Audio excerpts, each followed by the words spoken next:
All right, the case is over. You're a liar! You're a liar! You know something that you're not telling us, you slimy scumbag liar! And he said, you can read that, after hearing the Commonwealth's motion to allow statements, I can't read it backwards. You can read it. But at the bottom you'll see it says denied. And the judge, it says that this was filed 6/19/19. Now,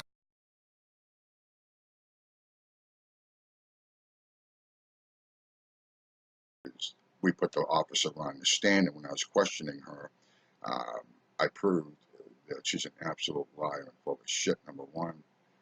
She was stating, I says, now, was Robin drunk that night? She says, I don't know.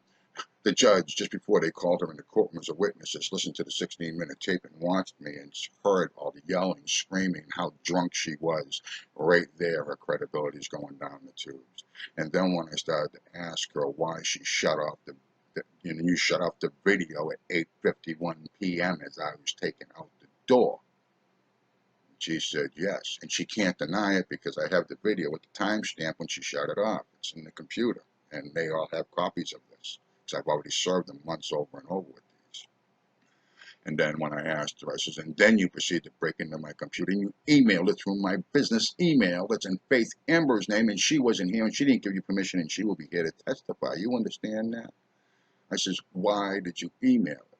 And she said, so I could see it. I said, as a proper investigator would, right? She said, yeah. I said, so you watched it before you made out the affidavit? And then she said, no, laughing. I said, and you think this is funny? Tampering with evidence, 5 years. Destroying, tampering with private property, illegal seizure. Your Honor, Miss Mars was drunk that night. The officer is lying. Again, so on and so forth. I spoke a little bit better than that, a lot louder and bolder. And the state made their arguments. That day, Faith Amber was with me. We were in court all day and had 4 separate hearings that day. It was a long day. Anyway, see, the denied, their motion is denied, which means they can put Officer D'Angelo on the stand and call her and say, did you get a call that night? Yes. And you arrived at the door? Yes. And that's the end of her testimony.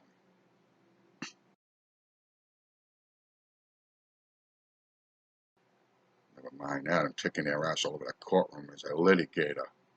And this judge figured that out by the time I got in the court for bail 20 days later.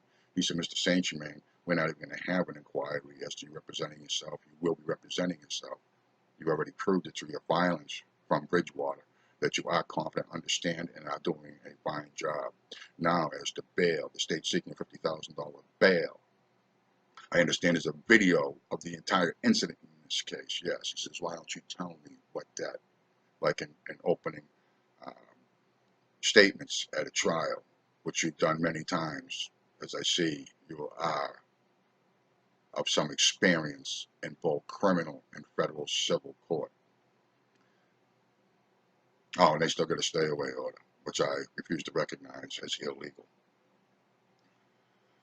And I will be holding Robin's hand like I did on June 19th, with my arm around her sitting in the courtroom in front of the judge who knows. And she's actually the one who put the stay away order based on the bail because it's a matter of course. See, there's no restraining order in this case.